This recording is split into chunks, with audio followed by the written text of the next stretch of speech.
Are we on? Oh. Hi, everyone. Okay, everyone else is eating, so... Yeah, so when I'll finish... Welcome to the Vialucci Podcast, everyone. So my dyslexia, when I go that way, but I realised the other day, when I go backwards, it's not there as much when I read from right to left. So there's something you about the vision start reading from left to right? No, so from right to from left. left to right, don't Yeah. you? No, but this was numbers. I was jotting stuff Okay. down, like numbers, but I realised when I was counting them backwards from right to left, the pressure of like the dyslexia that I have to fight through isn't there. It's like carrying a weight in your head when you're reading, and it's not there going from right to the left. So I thought, oh, that could be a little thing. So I'm going to timestamp that as I figured that out. And he's back. What's I stopped eating. Because the Chinese read downwards, do they? I thought it was from right to left. No, I thought that, Right isn't to that left, Jewish yeah. scripture is right. No, so Chinese do. It depends if it's calligraphy. It'll be written down, Yeah. because it's on sort of banners and things. But no, just normal writing is. But it is right to left instead of left to right. And isn't Jewish? I don't know that the Jewish in Arabic it is, because the Quran, for example, is read right to left. Oh, right. Although I got given I got given or asked for, because I thought, oh, why not? An English You see these now; they're giving out English translations of the Quran. I got one. These guys were giving them out on the street, and I got Free? one. Yeah. I did get a small lecture, but I was just like, okay, I was straight up. I was like, look, dude, Shall I just give you this? I'm not interested, like particularly, but if it's free and it's there, I wouldn't mind having a glance. You know what I mean? And he was like, okay, I understand that. That's fine. He still gave me the little lecture, but like, I was just like, okay, I'm just. Yeah. Did you get the little introduction book as well? It had a historical sort of context and explanation. Oh, maybe that's because they it. gave me two. So they gave me the copy of the Quran in English. This on the street, is it? Yeah, on the street. I mean, it was with it was a standard, because you see them in Leicester Square. There's quite a prominent. Yeah, and this was in Sutton actually. And they also gave me, because they said, have you ever read it before? Do you know anything about it? I said, well, not really. Hence the reason I'm taking one. And so they gave me another book, like a kind of intro. It was quite even the introductory book. I was like, oh, okay. So maybe that's the historical context of where it all came from. Yeah. But I was curious. I'm thinking, like, I wonder if this is going to be, because I haven't looked at it. I haven't even taken out the wrap yet. I've got so many books to read. But I thought, I wonder if this is written right to left. Probably not, is it? I would think that. I think in English, I had a glance in my English translation and it wasn't. No. Because it's in English. Why would it be right to left? What's the? That's just the way it's written, isn't it? Or? You know, but but they do have something about the right hand, left hand, don't they? I don't know about that. Yeah, you can't wipe your ass with one hand, or you can't shake hands. I do think one like is. that. I think whether that's true or not. Kerem, in Islam, isn't there a thing about hands? One hand is the clean and one is the not. Or I know you're not a Muslim, but I mean, you know. You're the closest to that. Well, no, because you. You also step in with your right foot. Right, so you step in with your right foot. Okay, that's Kerem, our lovely producer. Yeah, historian. Extensive knowledge of it. Yeah, I was going to say. I think. Yeah, no, but yeah. So maybe that's some powerful. It could be. Yeah, I mean, I'm not sure why the Chinese right to left, but they might go, "Why are you idiots?" The Chinese right. I mean, that is mental, isn't it? Well, it's like, because it's just so off the. It's like the octopus of like, you go, where did that come from? But it's because it's, the octopus makes sense when you watch them in the water, and also... No, but it's so odd. Like that should be on Mars. Yeah, but platypus, isn't it? They always say the duck-billed platypus is on proof of God's pieces. sense of humour. Oh, right. But the Chinese characters it's all to do with symbolism and meaning. So, for example, the picture, you have a picture for a tree and a picture for a man. And when you combine them together, it's the picture is then the man is slightly altered, so he's leaning against a tree, and that means break. That means lunch break, because he's leaning against a tree resting. But they don't use a picture of a tree. No, they use the symbol for a tree. Yeah. And they draw a symbol for a man. Some of the symbols do look like sort of, you kind of go, oh yeah, I get that that's meant to be a man, or that's meant to be a tree. Oh, Some right. things, yeah. But yeah, so the symbol for China is a combination of symbols. So it's the symbol for, you have the symbol for jade, and then you have the little addition that makes it the emperor. So it's the Jade Emperor. Right. And then if you put it inside the square, that makes it the kingdom of the Jade Emperor, i.e. China.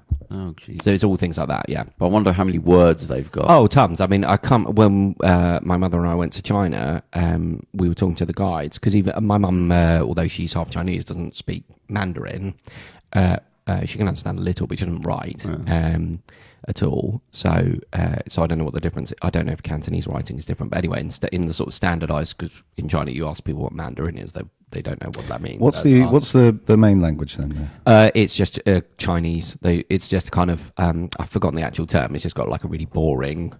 It's just what's Cantonese then? So Cantonese is sort of Hong Kong, southern China, parts of southern China. But, all the parts of China have different dialects, spoken dialect. Yeah. But then they tried to standardise the writing, because obviously it's like you're going everywhere. But even our guides were saying, because you'll go somewhere and you'll see a new word and you have to look at it and go, what does you go? I've never seen that symbol before, and you work out what it means from the context and from the symbols. English has like the most words, doesn't it? I've got twice the second. I think it's got twice as many words as a second language. Yes, I have heard that it's got the... Yeah, I mean, for example, Chinese has, I think, probably the most written. It's something like, even just going about your day, you need something like 5,000 characters. What do you mean the most written? As in most written language. But the most separate characters, you say. Right. That's what I mean, okay. But I would think English probably does, because it's like when you watch any foreign film or something, like, every once in a while will be, the sort of gibberish if you haven't got the subtitles of the internet, and you're like, what? But it's I think because obviously so much of science comes from English, and because we've combined all these different. Yeah. Mind you, we're mostly French and Greek and Latin. Well, we've taken on so many. Yeah, I mean, isn't it? Science is usually Greek or Italian. Greek or Latin words. Common, either or. Yeah. And then otherwise it's French. Or there's interesting things about how it's all come about, though. I think whether this is true or not, whether it was just someone using it as an example, but they were saying that I think it was the Viking word for cloud is sky. Oh, okay. So they were saying, obviously, when people try and learn languages, you point to the thing and say that's that. So you point to an apple and say apple, and a Spaniard would say manzana, etc. That's right, Spanish. And that's the extent. Ladies. Yeah, exactly, ladies. So they were saying that probably what happened was someone pointed, to a cloud saying sky. Yeah. But they thought they meant the whole thing. Yeah, makes sense. So that's it, yeah. There you go. I don't know how we started on that. Oh, it's because we crashed in, wasn't it, with you explaining you... Oh, my dyslexia works back to front. Yeah, so it's harder back to front or easier back to front. There's a pressure when I'm reading forward. And for the first time, I thought, just let me do it backwards with numbers. Because I was counting, when you say pressure, what do you mean? I don't know. Do you have a real concentration? Or? Yeah, I have to fight. It's like carrying a weight as I'm reading to hold my brain down to what's happening. Because it's weird, hard, trying to get... It's like asking a colourblind person what it's like being colourblind. Yeah, it doesn't like, well, I don't... Yeah. What do you mean? What's it like? I only know this way of things. Trying to read. Yeah. And two different people are talking to you, and they're both, it's important, not general chat. They're trying to tell you something, but you're trying to read. And they're text. talking about different things. Maybe. Okay. So everything, it's a fight, but so I have to do loop the loop stuff to try and keep my brain holding on. But it's because, if you're writing down like numbers and you go like 1, 2, 3, 4, 5, like with sticks. Tallies, yeah. Tallies up. When there's loads of them, your brain starts to sort of jumble them together. So every now and then, you have like, hold on, that's 7. No, 7. Yeah. So I thought, let me just do it. I'm always doing things like this. So I got, let me just do it backwards. And then it wasn't there. I thought, that feeling isn't there. Yeah. I thought, how fucking weird's that? I haven't done it with numbers. I thought, there's nothing I can... There's a Roald Dahl story where the guy has to learn to speak backwards. Bastard. It's about a vicar. It's a short story. And so he developed... I can't remember if something happens to him. I haven't read it, obviously, for quite a while. And so it's just the humour of like he's saying, "Oh, dog help me" instead of "God help me," and all this kind of stuff. Certain words get jumbled brain around. Damage, basically. Yeah, I think it's like, "Hey, kids, brain damage." Yeah. It was. There were them, stories where somebody's in a crash and they wake up and suddenly they're speaking French and all this sort of stuff, or playing the piano. I always call bullshit on those. I'm like, but there's so many I've heard of that. So many people think that that they've been anally probed by aliens. So I don't necessarily hold. There was a woman in Australia who was hit by a car, and she had like 3 degrees. Different. Mum's medical, and she got hit by a car, and afterwards it was like she went coma and all that. She came out of the coma, and afterwards she had problems with words with F and S. She couldn't anything. That's like a child, isn't it? How odd is that? Children can't say can't struggle with F and S, don't they? Like my nephew. But just a thing like that, which fun is instead of. Oh no, he says son instead of fun. Did you ever see Louis Theroux when he did the one about the documentary filmmaker about the brain damage? I think it was about brain damage. I don't. It wasn't a long time ago. Oh, it's one of the recent ones. I didn't see that. Yeah, it wasn't that long. Yeah, it's cool. This there was last one year. weird bit where I can't remember what the show. But anyway, basically they went to one bit and there was a might have been about death. Anyway, he goes to the hospital in America. Oh, is it about the palliative care? It might have been something. Yeah, kind of he did like a 3-parter, and one of them was about brain damage, and one was about. But anyway, there's this one, there's this black family in America, and basically the son was in an accident, so he's in a coma now, and he's through speaking to the doctor lady, who he then goes, who then has to sit down with the parents and say, look, the brain's basically fucked, like he's had massive trauma to the brain. If he wakes up at all, he's basically done in. Like there's no chance. He's basically a vegetable. Okay. And then she's sort of speaking to through like, how does it feel to say it? You go, look, you don't want to say these things, but sometimes you have to let them know of all the options. Yeah, I suppose it's probably on the one hand, you don't want to be like, there's a chance he might recover. Yeah, but she was saying he's fucked. But anyway, yeah. So you got to. The truth hurts, doesn't it? But sometimes you have to be the one. If it's your job, you have to be the one to say horrible things. I think it was the mum, and the mum was like, "No, God will," and you're like, "Oh no." Anyway, so you go through the program and doing various things, and at the end, this is starting to come together now. I kind of remember this. And at the end, I went back to the story about the guy in the coma, and he comes walking out the fucking thing, like with the woman next to him, but he's walking out the hospital. Yeah. And he's like, he fucking recovered. So he goes back to the doctor. So prayer was the answer. Yeah, apparently. But he goes back to the doctor, and you felt bad for her because she was saying, look, she was crying, I think. She was saying, look, I don't know what to... Like, she was basically saying, do you want to put him down, sort of thing. And she was saying, I don't know what to say here. Like, the brain was fucked. But, yeah. You go, that's what I was thinking when people, when my mother's always talked about, I don't want to be...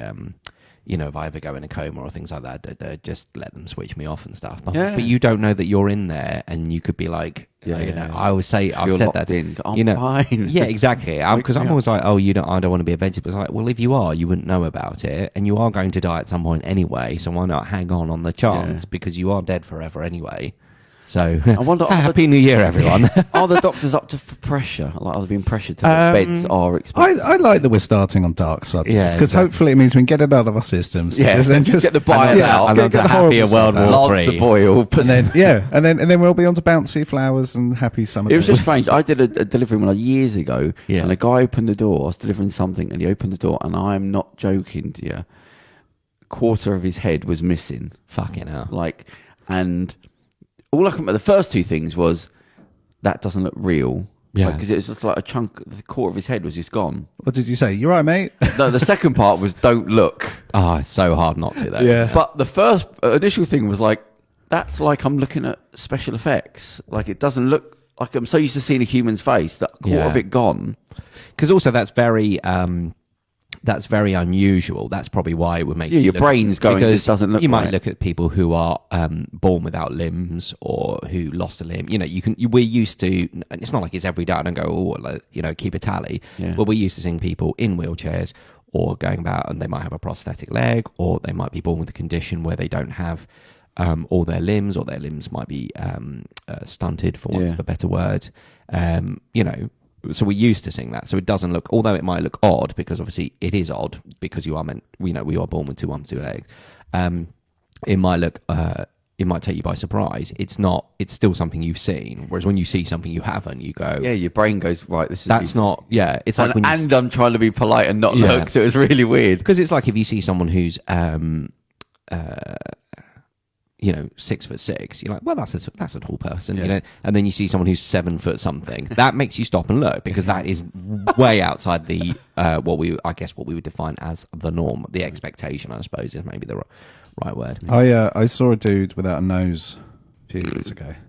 And how did he smell? He did smell bad, actually. Oh, God. He obviously wasn't using deodorant. Neither shower, dirty. How? But I saw him in profile, and as I was walking past, and I was like, what? And I was, something. When you say without. But did he not have holes? I mean, so I was like, oh, something that just walked past. Right, and I saw him in profile, and I was like, that's My brain sort of clicked there's something odd, so I did a double take. And then he turned to me, and he just had like a hole in his fucking face where his nose should be. Wasn't Daniela Westbrook, was it? As a reference. But I was thinking... Children in the 90s, Daniela Westbrook. I was thinking, you can get like prosthetic. Yeah, it's quite a simple thing, your nose. Look at you yelling at the guy, get a prosthetic. That's disgusting, cover up. All right, why didn't you pay for it then? That's all. Yeah, you think you'd just bung a nose on. Yeah. A joke. Well, I don't know if it looked horrific. It did look horrific. It looked like he was like a zombie or something. It looked like he looked like he'd just been in an accident. Yeah. And he was outside a pub as well.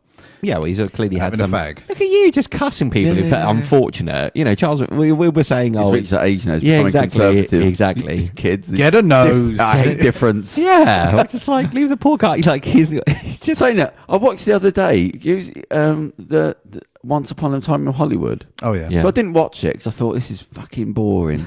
And then you said that a couple of weeks ago, whenever, there's a twist at the end. Yeah. What was the twist? Have you seen it? Yeah, I watched it. There's no twist. There is a twist. You have to have some historical context. Yeah.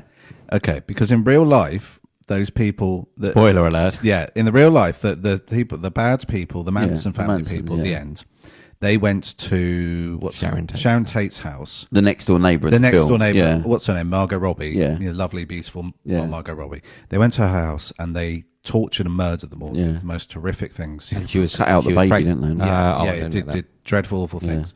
In the twist is that's what happened in real life. In this, they literally knocked on the wrong door, and they met these dudes who were fucked, and then they tried to like fuck with them, and these guys just literally set them on fire with a flamethrower and like beat them to death. It goes from a have you seen it? It goes 0-60 really. It goes from a normal quick film. I'd heard. So the twist is they didn't go to that house. That's not a twist. Well, the twist is she gets a happy ending. I thought there was some weird... In reality, she had a very horrible ending, and she had a very tragic ending. She was nice, pretty young lady. It was a proper twist. That's just a good different actress. change to the story. Had a good career ahead of her. Well, it's like the Hitler one, isn't it? In Inglourious Bastards, when they shoot Hitler. Yeah. I kind of sat there and I went, I feel like kind of... It's wish fulfillment. But I'm just like, good, cool, fuck him. But this one, it seems like quite a normal film, and you sort of forget... I mean, other than sort of watching Tarantino's perversions for feet and young women play out, which it is ridiculous in this one. He's playing up to it now. The one I thought was worse was... I haven't seen Once Upon a Time, but I did think Death Proof. I was like, that was... What's that? Death Proof, yeah. Well, the end it's almost a fetish film. Because this one goes... It's a film, and it's Tarantino and all that. And then when it gets to the bit where these people historically did these bad things, knock on the wrong house. Yeah. And they... so that they knock on the house with an ex-stuntman who likes beating people up. And he smashes one woman in the face with a can and splits her face open. Then but I mean, these were horrible. Another one and rips her apart. These were horrible murderers. So I know. Yeah. But it just kicks into over the top gratuitous fight. He smashes one woman's head into a concrete over wall, and over and over again. So then takes her over, smashes her face over there. The dog attacks her and rips her up and pulls her all over the floor. Isn't one of them Lena Dunham? Huh? That rings a bell. The name. Isn't one of them Lena Dunham or Lena Dunham? I can't remember now. Oh, fair. Well, then the Hollywood actor pulls out a flamethrower. Yeah. Well, of course. And just sets fire to them all. Yeah, it's great. And then when it ended, I was thinking, hang on, where's the fucking twist? It just that is the twist. That was not worth the 3 hours, mate. That was that's what I'm saying. I thought at least I'm going to hold on for this big ending. Well, that's what I was saying. I said it depends. I said the whole film depends on like the joke twist ending, whether that works. It's a twist ending. There's not a big. It is a twist because it's set up as being not historically accurate, but it follows real people, and it was in a real time period. And then at the end, it goes, you know what? We're going to give these people a happy end. We're going to have a nice ending instead of this awful, tragic thing that happened to this lovely, poor, innocent woman. But we're going to give her a happy ending. The story is nothing. Nothing happens the whole way through that film. As I said, you could probably watch the last 20 minutes. I mean, look, you sound like you're having a go at the film. You go, none of this is relevant to anything. Like, it's so fucking pointless. All right, there's a bit where he's a bit miserable. But it's like a load of different scenes. The Bruce Lee thing, why is that in there? And they make him out to be a fucking arsehole. Yeah, I have heard. I don't. well, and every scene had feet in it, and I'm thinking this is ridiculous. Like there's like most scenes of films have feet in. What and you yet mean? Again, underage girls in it, which I'm not saying. Are there underage girls? Yeah, it's like some woman wants to give somebody a blowjob. Turns out she's like underage, and yeah, but I mean, that's not a common thing in his films. It's all young, blonde, slim birds that are sort of borderline age-wise. No. What, in Pulp Fiction? There's no... I mean, Reservoir Dogs, there aren't. Oh, no, the early ones maybe not. Yeah, Pulp now he's got Fiction. confidence. Now he's putting his perversions into the... Yeah, I don't mind if he's... Let's step away from the... Because I feel the sharpening of lawsuits. But And he was in his films. But the foot thing, I'm just a bit like... Look, if that's what you like, I don't understand the foot But thing. surely that's going to be looked back on in the future. Like, why did actresses go, this isn't needed in the scene? Yeah. Why were you putting my feet up in, like, in... Because I guess it's because he's the director, he's the power, Yeah, but that's everyone. fucking odd. Oh yeah, I'm not saying Weinstein and all that. Imagine Yeah. if they just said, I like boobs, and now I'm going to put everyone's boobs in the picture because I just like... You go, that's not funny. Like, why are you doing that? But it's like the films of Dick Chasen. If you Don't know what that is. He is. This is a weird tangent. I've seen some of his films on Best of the Worst. I haven't chased them down. Red Letter Media, the website. Very defensive there, Charles. YouTube. So I just realised that I was going to follow it I'd with. say. He does gay softcore porn. Oh, I okay. just wanted to put it in context. Dick. Dick Chasing. Yeah. Dick oh, Chasing. right. Dick Yeah, I'm Chasing. assuming that's a pun name, is it? And he just makes films where slightly flabby, normal-looking, podgy, like pale-looking dudes just get their shirts off and walk around for about an hour and a half. And that's obviously his thing, because like every film, they're like, there's vampires on the loose, and everyone just takes their shirt off, just walks around some mansion they've rented But why for the week. is this like? Why is nobody saying it? Why is it until somebody says something, nobody says anything? Like, this is odd. Yeah, like, if that was in the suppose script and you was the actress, you go, "Why are you doing this again?" Because you like seeing women's feet. Yeah, but I'm sure it doesn't say in the script, close up on foot. Does it? I bet it does. Well, because there's about 6 or 7 different people doing it. Yeah, but I mean, is that not in his head or storyboarded or whatever? But why? You would go, everyone's going, look. Well, clearly it is. Stop doing this. It is foot fetish. For your... But why is that in your film? Like, that's what. Because no one's questioning him right now. But that's what I mean. It's the old Weinstein thing, and nobody's saying anything. But you go, this is a bit fucking weird that you're putting your perversions in the film all the time. Even if you did it once, because I thought maybe... Because you don't notice it in Pulp Fiction the first time. No, because you're not aware, because it's only second over film. the top. They're doing it on purpose. I think by Kill Bill, you're like, this guy's got a thing for feet and stepping on stuff, hasn't he? Oh, stepping. Because there's a squishing. Oh, yeah. And that's a fetish. There's a foot squishing fetish. I Googled it because I was thinking, am I going mad? No. Because I put it in the internet and it went, oh, and who's Uma Thurman? Uma Thurman, he's got a thing with her in Kill Bill, when she was the film Kill Bill, she let him drink champagne off her feet. Like, yeah, she allowed it. And I thought, that's fucking... This is like because you also have that thing in Dust Till Dawn, don't you? Where... where she pulls the drink down. And he sucks off her toe, doesn't he? Yeah. Actually, the first one to say No. I'm sure if you see this film, it's the worst one because it's like in your face. I don't know, Natural Born Killers? I can't remember if that has any foot stuff. I don't think so, I don't because think it's it not did in the directed early by him. one. No, but it's scripted. And No, True but I'm Romance thinking doesn't either. in the early ones, he probably wasn't confident enough. Now he's the man; he can do what he wants. Now it's starting to be. Well, that's what I'm saying. No one's saying no. Yeah, and I have liked his recent films, but I always feel that they could have been 10, 15 minutes shorter. Yeah. You know what I mean? And no one's saying, maybe edit this scene. Do we really need this? Yeah. Because he's But a it's genius now. Well, he is. it's not. He It's not. is. So This no one's saying film, no. there's so much pointless shit in it. It seemed like a vanity project because each scene is like, okay, get it. You're trying to be stylish and you're trying to do homages, but you're constantly doing it throughout the fucking film rather than just get on with the bloody film. It's about the ride rather than the destination. Because I was trying to watch the film thinking, right, this might be important, but and then you go, that was all fucking nothing. There was nothing there. Like, that guy went nowhere, it did nothing, didn't do anything. You've got to think about the guy's career going down, which basically doesn't... it feels like the main plot. It's like a B plot. And I go, oh, this is just bollocks. It's one of those things where somebody's been doing something for so long that they're losing the plot. Like, you're becoming... Like, you're just wheel spinning now. There's nothing... You're not trying to do a story. It's just fucking odd. As I said, and then just a load of violence at the end. I'm glad I saw it in the cinema, because had I seen it on a small screen, I might have felt differently about it. Had I watched it on a small screen, I probably would have watched it in parts, and I wouldn't have watched it all the way through. I would have been distracted, and I would have done other stuff, because I just do. I'm easily distracted. Well, it's funny enough, because I was watching it on a small screen and a small screen within a small screen. So I was doing my work, and it was up in the corner. Watching it. I got very confused. That was like Deadpool. Was that a 16th Outer Limits? Yeah. So I was talking to you earlier, Andrew, about the Michael Moore just brought out a podcast. Oh, right, good. I was like, yes. I was paying attention. Yes, so Michael Moore's just got out a podcast. Okay. And I've never really been a follower of his. A lot of the documentaries I go, I get it. But he needs to be there. I'm glad he's there. I loved his show. I remember he had a TV show, had 2 TV shows on long time in the 90s. Yeah. Mid-90s. And I remember watching him as a kid and just thinking, wow, that's cool. Yeah. He was really like, fuck the man.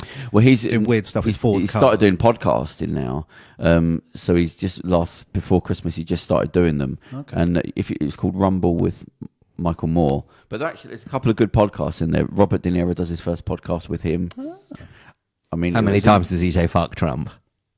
Oh, mate, degenerate pig. Yeah. He fucking hates Trump. There was one. It was nice to hear. Yeah, but the only thing that annoyed me about the podcast, and it's not jealousy.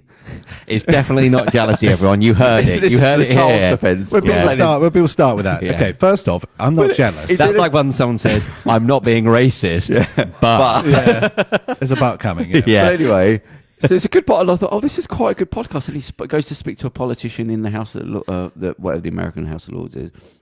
What, the Senate or the... Senate, yeah. He goes, before the impeachment, he's there the night before he goes. What, De Niro or Trump? No, De Niro's something else. So he's done about 5 podcasts. Okay, sorry. One, which is what I was going to talk about, talking about films, that was The Joker.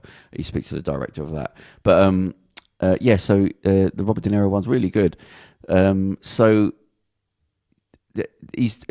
listened to about 3 or 4 of them. I was like, these are quite good podcasts. And he's talking about, I've just started doing this, him and his mate. One of the fucking audio, he's doing it on his phone, and it's just I'm thinking, our producer Kerem is furious. Absolutely. To be fair, at the start he does say, look, the audio is a bit bad on this. I'm thinking, but the problem with it was he started going on about they'd gone to the top of the charts, like on this and that, after 2 shows. Well, and I was Michael thinking, Moore, isn't for it? fuck's sake, you've done 1 or 2 shows, one with the he's like, you don't care about the audio. And now we're top of the charts. You just started, just bunged one out. There we are, top of the charts. And it's huge. We obviously need to get Robert De Niro on. Yeah, that's the. I think he's booked for a couple of shows time. I mean, one at the end, the last podcast, and he says, "Oh, blah blah blah," and he just happens to mention his 10 million Twitter followers, and I thought, "Oh, there you go." He started off Michael Moore. Yeah. Well, he just went on Twitter and said to my 10 million followers. But that's how loads of things do. You know, Yeah, someone has a justice of it though annoys me. Love him or hate him in America. He's a big cultural figure. No, and I like him, and I think it's called Rumble with Michael Moore. You should definitely listen to it. It's really interesting, especially the Robert De Niro one. I don't mind Michael Moore, but every once in a while he just like, I can't sit through all his documentaries, but he's good when he chats to other people. He's good at getting information out of people. He did a Q&A. It was at the Sheffield Doc Fest a couple of years back, and he started. It was pre-Brexit vote, so however long ago. I think it was a documentary called "Where to Invade Next," which was quite a fun little thing, saying, here are some things, we could take these ideas and apply them to America. So the amount of holiday that people get, or because that was in Italy, they get tons. And he's saying on one of his podcasts, actually, I think in France, you get money, you get paid when you're moving from house to house. Like if you have a day off to remove your house, you get paid for that. Oh, that's quite good. Yeah. I think that's fair because it's bloody. And it was things like, I think in Slovenia, how education is free and world class, and all. So he was talking about that. But there was in the Q&A afterwards, because he was talking about how he thought Brexit was a bad idea, which got a mixed response. I'm not sure which way Sheffield voted. I would guess Leave. I think he voted Leave, but I'm not sure. Most constituencies seem to when they. I mean, obviously, yeah. The fact is, majority did Leave. Yeah. Majority of constituencies when they have the list, most constituencies seem. The one I vote in back home, because I'm still registered down there. Yeah. Completely legally, obviously. Electoral fraud. Nothing wrong with the tax man. No. That was one of the few Leave ones. I mean, that's a safe conservative seat forever, and that was a Leave one, so a Remain one. Sorry, yeah. So that's kind of, and they voted in a Tory again this time with a bigger majority, with slightly reduced majority, but Yeah. still a majority of like 18, 19,000. Yeah, you can't be cut and dry like, oh, all Conservative people want to leave in the same way that all Labour people want to remain. That's not true. Anyhow, he was talking about that, and that got some people like, blah, blah, blah. There was a bit where he started talking about how he was saying, oh, it was outrageous when the Brits came to America and they wiped out the Indians. And I'm like, I'm sorry. I appreciate that, yes, the British settlers did that, but what happened? So they stopped. So after the Brits became Americans, in inverted commas, they treated them so well. You know what I mean? It was just a bit like, are you going to address the fact that you shot loads of them and stole most of their land, and every single promise made to the Indians about what land they could keep was broken? Well, this happened as soon as they found oil and this gold. This picked up a pace after independence as well. It wasn't like, hey, America became independent. They're like, well, look guys, we're going to start doing things right here. Yeah. They, in fact, picked up the pace with it. You know what I mean? They got worse. Yeah, that was the only thing that annoyed me, because he really went off on some big rant about how outrageous it was, and it was like, well, I mean, that was 400 years before any of us here. I'm not excusing it, but I'm saying the tone of it was very much like it was we as Britain were. It's like, I'm sorry, that was 400 years before anyone in this room was born. How does your family treat Native Americans right now, sir, or your friends right now, sir? Yeah, he did a podcast where he's just speaking himself, which is never a good show when somebody's just talking into the mic. That doesn't work. Oh, what? He literally did it by himself? Yeah, one of them. Oh. And I just thought, after 10 minutes, I was thinking... Yeah, one on podcast it's kind of a more fun one. It's just called the Ralph Report, and they just make fun of showbiz stories and things like that. But he was a radio personality, and he lost his job, and that's why he started the podcast. And he very quickly went, "This is really weird talking to a vacuum." Even though he does impersonations and he has skits and all sorts going on. I mean, probably more of a caricaturist than him, than a legit impressionist. But he just said, really quickly, he brought someone else in, because he was like, it's so weird. Every once in a while, his wife would guest star in it. He would have guests do guest interviews, like 10 minutes. And he was like, but the rest of the show, 30 minutes, a good 30 minutes of it at least was him just talking. It was like, this is weird. And he very quickly got a co-host. And the difference was, because at first I was like, but why would you even think you could do that? I guess he did. Yeah, but I mean, I like the sound of my own voice. No, he didn't. It wasn't that. I mean, he was also a radio. That might be a holdover from radio, because a lot of a lot of radio shows and a lot of like late night or weird, not sort of prime time shows, they just have one guy. You know what I mean? And he just talks and talks and talks and just fills the time. But that you have literally got to like the sound. You've got to. That's ego. It's not about perfect. You've got to like. Well, I that. do think it was a practical thing. I could not started listen this back on to myself. Patreon so I think he was probably thinking. Well, it was also probably like, I've lost my job. How the fuck am I going to pay for anything? And so it was probably just like, I'll start this and that'll pay. And like, oh god, now I've got to pay someone else. Do you know what I mean? I think it was that, but it was quite quick. He realised it. Oh, that's what I was going to say to the Michael Moore thing. So we're talking about the film. Yeah. So I said before I watched The Joker, and it was a load of shit. But I'd watched it again while doing work, and it was up in the corner of the screen. And it's not really that sort of film. So Michael Moore spoke to the director of the film, quite a long podcast, about how the heck, he said, how did you get this made? Like, it's so odd. And he said, basically, because he directed all the Hangover films, he said, I made them like billions. He said, I had a little bit of weight, but I pushed all my chips in to sort of get this one thing, because they were like, no, you're muddying the waters. This is quite a big thing. The licensing might be difficult because you're messing around with the Joker thing, but it's not. Who's the actor? Joaquin Phoenix. He didn't want to do it because he said, I don't want Marvel films on my thing. He actually said, could we change, because he said it was on him for months to get him to play a part, and he didn't want to do it, or he kept questioning it. And he said, well, how about we just call it Arthur? Don't lose the Joker thing completely. And he said, no, because without that, we're not going to get the money to make the 60 million it costs. Yeah. But it was interesting to listen to them play out. But then Michael Moore was talking to him. He said, basically, this is a masterpiece. It's a film. He said, then he was talking about the film, of how it was made, like why it was made, and what the sign meant, and it was relevant to today, accidentally, because of Trump and the rich and the poor and all that. And he actually made it sound interesting, so I thought, right, let me go and watch it properly. I watched it, and I thought, oh, actually, it is a good film. It's a really good film. It was my laziness of watching a sort of masterpiece on a 3-inch box in the corner of the screen while working. That's probably not the best way to watch. Sometimes you can be in a bad mood or whatever. Sometimes your mood can affect it. You're tired. No, but I'd slagged it off, really, and I'm wrong. So I thought I'd have to right the wrong that I said. It was my stupidity and it is a very good film. If you sit there and watch it. I've seen it. I mean, the bit that I missed even was the fact that at the beginning, because the rich started cancelling like for medical care for programs for like people with mental health and all that, which you half sort of play out at the beginning. But I'd forgotten the fact that he's not getting his medication anymore. Yeah. And that's when it sort of spirals off. Yeah. And I'd missed that, and I thought, oh, you fucking idiot. So I thought, no, I'm going to apologise for being a pillock, not watching the film properly. I did think it was a good film. I thought it was a good film, yeah. I like the ending because I was literally like, I don't know what's going to happen here.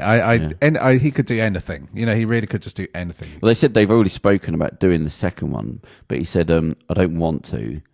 He said, because it wasn't supposed to be its own thing. Yeah. He said, if we came up with a good idea, I would do it, but I don't want to do a second But I think that's how, because films were made when we used, in the days when sequels weren't guaranteed almost. Sequels weren't written as, and how are we going to how are we going to set things up for part 2? Yeah, I hate all that. In The Godfather, there's no setting up for he is the Godfather.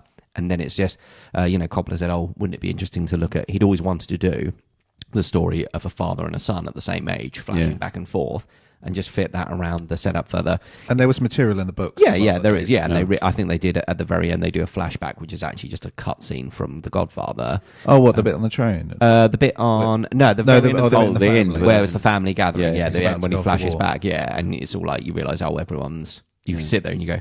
Fuck me, everyone on this table is dead. Yeah. Apart from, the sister and the wife. Yeah. But, no, because she's not in there. He hasn't introduced Kay at that point, I don't think, because she's introduced to the wedding. No, they have been going out the way. I think they are introduced. Oh, are they? Like, here's my friend. It's my brother's Kay? friend. Yeah. I think Sonny goes, this is my mate's sister or something. Yeah, because... because that's where Carlo's introduced, isn't it? The one who marries. No, Children. We're talking about a 50-year-old. It is nearly 50. I think it's Carlo's. Yeah, that's it. Yeah, because he gets my sister. Yeah, because he gets assassinated. But by that point, the sister's accepted, isn't she? By the end of Godfather 2, because I think at the beginning she's still raging at him for killing her husband, but by the end of it, she's accepted. That was yes, exactly. I couldn't do it quite enough while you were talking to give it a bit. Have you seen any films over Christmas? I haven't. I haven't seen The Rise of Skywalker, which got a mixed response. I think we'll. No, I meant more Christmassy films. Did you? Did I put any Christmas films? What, Moonraker? Krampus? No. We watched. What's the James Bond film that's always on? Moonraker and Live and Let Die. No, Moonraker. Yeah, that's one. It's not particularly Christmassy. Moonraker. No, I mean it's always on at that sort of time. All the James Bond films are always on all the time. I watched. I didn't really watch much TV, which was quite nice. I watched Carols from Kings. I'm not a religious person, but I just like the Carol. I like. Is that an animated film? No, it's the. It's the Carols from Kings. Kings. King's College, I guess. It's the choir. Oh, Kings. Yeah, it's in Kings. And then they just. And it's just nice because it's the tradition of Christmas. Anyway, it just always, I'm like, now it's Christmas when I hear Carol, proper carols. It's a film? No, they just film the carols. You watch the carol service? Yeah. I like it. My mum watches that. Yeah. And you're watching people sing? Yeah, and listening. They usually do midnight mass. They do midnight mass and stuff, don't they? So I don't watch the midnight mass because I'm like, that's too religious-y. I've got Jesus all over me now. Is midnight mass Christmas Eve? Yeah. Because I was thinking when I went up to the church that time. I just wait for Charles to say because I don't know anything religious, and then I go, yes. It's usually from about 11:30 to about 12:30. It's to see in Christmas Day, basically. Oh, right. I never knew because I went to the church late one Christmas Eve, and I never really understood why there were people there. But I think Christmas. Yeah. So why do they wait till midnight? Just seeing it in? Yeah, just seeing it in. And they just sing carols? There's no... the birth of Jesus and stuff. He's reasonably important, I guess. Yeah, sermons and carols. Did you watch any Christmas films? Christmas. I did watch a lot of films, actually, over Christmas. Oh, yeah. I watched... I sort of caught up with a few things. I watched Death of Stalin. Very good. Not Christmassy, which was fantastic. And one of the best films I've seen in years. Was there snow in it, though? There must have been snow. Well, yeah, it was Russia. I was going to say, snowy. Yeah, it's fine. It's fine. What else? I couldn't tell if it was Christmas or not because it's constantly snowing. I watched La La Land. I've heard of that. I quite like that. That was quite fun. What's that about? It's the musical... With Ryan Gosling. Right, yeah, no, it's not going to happen. Yeah. Well, what's the next one you watched? What else did I watch? Wolf of Wall Street, which I haven't seen. So I'm catching up. Wolf of Wall Street. Christmassy film, yeah. Christmassy film, yeah, that was good. Just made me go, wow, I really have no interest in taking Quaaludes. Really? Because that made me want them. I was like, I don't wow, know. These look awesome. I just thought... Kids don't do drugs. Yeah. This goes, hey, But they also looked awesome. here's something that makes you feel like you're paralysed, you know. Was that? Yeah. No, that weren't Tarantino, was it? No, Scorsese. Oh, you'd be shocked to hear that Robert De Niro's doing another film with Martin Scorsese. Well, he's done The Irishman, hasn't he? Yeah, that wasn't. I haven't watched great. it, actually. Yeah. I haven't got around to watching it. It's 3 hours. Yeah, it's just another. It's a lot of scenes. It's a lot of scenes. Just nothing. A lot of movie, yeah. But nothing very slowly. Fair It's a lot of movie moving very slowly. I don't really know anything that. Yeah, okay, that's what they think. How Hoffa died. Cool. Nothing remarkable happened in the film. They do the thing where they've got a new like a CGI where they make them look young. Yeah. But it doesn't work because you're just looking, going, this looks weird. Like, and you can't take your mind off the fact that you're not listening to anything. How's Pacino in it? I mean, Kerem says good. If you didn't, it looks all right. Then they do. But what I mean is, how How's is his acting in it? Good. Who? De Niro. Pacino. Oh, he's Pacino. Yeah. So when he starts ranting. That's what I'm saying. Like, his weird. Are we talking 90s Pacino? Yeah, here? I mean, he's always that. He always goes. He goes from nothing. If he even slightly raises his voice, it immediately But goes. it's so weird, isn't it? He went from doing all these. So he basically hit Scent of a Woman, wasn't it? And just went, fuck me, that one finally won me the Oscar. I'm just gonna go hoo-ha for the rest. What was the Dog Day Afternoon? Was that was Pacino? Yeah. Fantastic. Great film. Fantastic. Really frustrated, intense, sort of introverted. I mean, if you want to know what violence. acting is, that's what you watch. Yeah. Who's the guy that plays him and who's He's Fredo as well, isn't he? Yeah, John Fredo, Cazale, I think. He died very young, didn't he? Yeah, he died not long after. I think he was dying. It was that, or it was either that or Deer Hunter. So he basically made 4 or 5, half a dozen. There's a films, amazing all regarded. There's as a some of those documentary films. about him on YouTube. Because who did he date? Meryl Streep. Meryl Streep, yeah. And so they're all speaking about him, and they were basically saying he was a fucking genius actor. Like the roles he played, he just made the scenes what he was a great actor. They were saying he never really got his due. But yeah, that film's fantastic for acting. I remember starting to watch it one day. Like literally, like it came on, and I didn't find the remote quick enough, or whatever. And I just started watching it, and for about 3 or 4 seconds in, I was like, "What's this?" And I was like, this is really good. Yeah. Like, what the hell? Yeah, I'd never heard of it. Like, Suddenly, a couple of mates just sat there and was going, oh, whoa, this is great. And when they do the storyline, honest to God, when they do the storyline about he's got a boyfriend. Yeah. So this is the 70s. My brain was going, oh, hang on, what? What did he say? And that's real as Is well. That's all. I was thinking, oh, hang on, there's another storyline in that. I've got to readjust my brain. There's a whole thing going on. His boyfriend wanted the sex change. That's what it's to pay for, isn't it? I literally had to rewind and go like 10 minutes to go, what, did I miss something? Yeah. What's the storyline? But that's the thing, although it's the sort of the backstory, they don't make like, hey, they're gay. It's just like these two.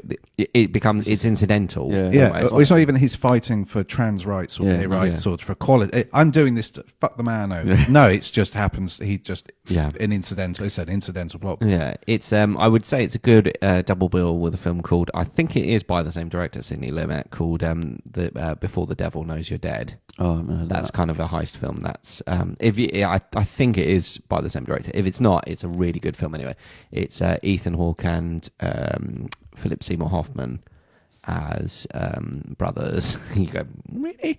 But like a twins thing going. Yeah, it is. It is a little bit. But it's really good. I don't want to say anything because it does. So how old is it? It's probably about 10 years old. It'll be online. It'll be on one of the streamers. I'm sure of it. It's a really good, and as I say, would make a good double bill because it's a slightly different. But the acting is good, and it's great. Yeah, the cast is amazing in it. Marissa Tomei is in it. I'm trying to remember the cast. I've only seen it once, but it's absolutely brilliant. Yeah. Cinemas are often open on Christmas now, I heard. On Christmas Day? Yeah. I mean, in America, I know they are, because that's it's always the big release, and it's one of the big days is Christmas Day, Boxing. There are, I've seen some. I've started noticing cinemas popping up where they're showing just random films, like the old films. I thought, that's quite a good idea. Yeah, it's a lot of re-releases. Yeah, they do re-releases. I think there's a film, it's in North London somewhere, and it's like they've got the OAP through the day from like 12 till 2, and it is like Gone with the Wind, and I thought, that's nice. That'd be quite nice to just go and sit some old. Can't be 12 till 2 if it's Gone with the Wind. It's got to be like 8 in the morning till 6 at night. No, but I mean, there's some. I saw part of that site. I thought they said, and it had the list of films that were showing it. It was all ones I'd heard of, and I thought, that's quite nice. Just bring a blanket, nice cup of tea, settle down, fall asleep.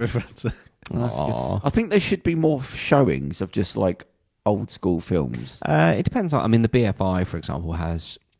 Almost predominantly does older releases. It does, yeah. And Prince Charles in Soho is pretty good as well. Oh, so they are doing. I'm just out the loop. Yeah, I mean, no, not. I mean, if you want to go and see The Exorcist, there's specialist cinemas, where you. Yeah. So those sort of older ones. But they are. I would hope that they're dotted around. We're being very like London centric. Right. I'm sure there must be some dot around the country. I think the Picture House chain quite often does re-releases as well. Yeah, I know there's one in Oxford, and there's one in I think Phoenix and Oxford, and there's one in Exeter as well. I think. I mean, the other thing as well is now that these films are, it's got to a point where films are in re-release now that are when you kind of think, that was only, but like Die Hard. They had a re-release of that a couple of years back. Jaws, it's the 40th anniversary. Well, I noticed the other week they re-digitized. Is that what you say? Re-digitized Smokey and the Bandit. Remastered maybe. Yeah, something like that. Because what they did the different. I thought, that's an odd. That's the film we're all clamouring to see. Yeah, it's a little. It's not like a bad film, but no one's going. I can't wait to see. Because what's the back on the big screen at last? Puberty Justice. So I watched a couple of clips of when he's got his nephew and it's him and his nephew constantly chasing. What's his name? Who's the fellow with the moustache? Burt Reynolds. Burt Reynolds. But I always remember the funny bit of the copper, the fat copper, he hates everyone, and he's got this idiot nephew with him. And the put downs, there's always some scene where they're half in a river with like a duck, and he just takes his glasses off. That's like in Live and Let Die. I was just going to say. I mean, in one bit he goes, "I'm going to go home and punch your mother," just because you did not come from my loins. And he's, Daddy. But they're always half in a river somewhere, and he's just getting seaweed off his head, and his son saying something stupid. Domestic abuse, always funny. Well, it's fashionable then. It was fashionable. It was quite trendy. But yeah, so you didn't watch any Christmassy movies? Yeah, we did. We as a family, we sat down and watched. Did you watch The Snowman? We watched Shazam. Okay. Family. Classic superhero film that actually my family quite liked. Near me, they half-hearted put up like Christmas lights, but I mean nothing, just a couple of lights across the high street. Yeah. But from the second week in, one of the lights was out, and I just watched that play out as like that's the world we live in now, just cheap. And I was just waiting for them to fix it. The whole Christmas they did not fix that blown light. But it would just be paid for by the shops, I suppose, nearby the businesses probably. But it just looks tacky. It's Christmas, know, for God's sake, we just celebrate. But it's just like bung some stuff up. The main Christmas is get in the shops, mate. I said to you, this year was the first year I saw Halloween and Christmas overlap. Like they're not even giving you the break in between. Halloween stuff up.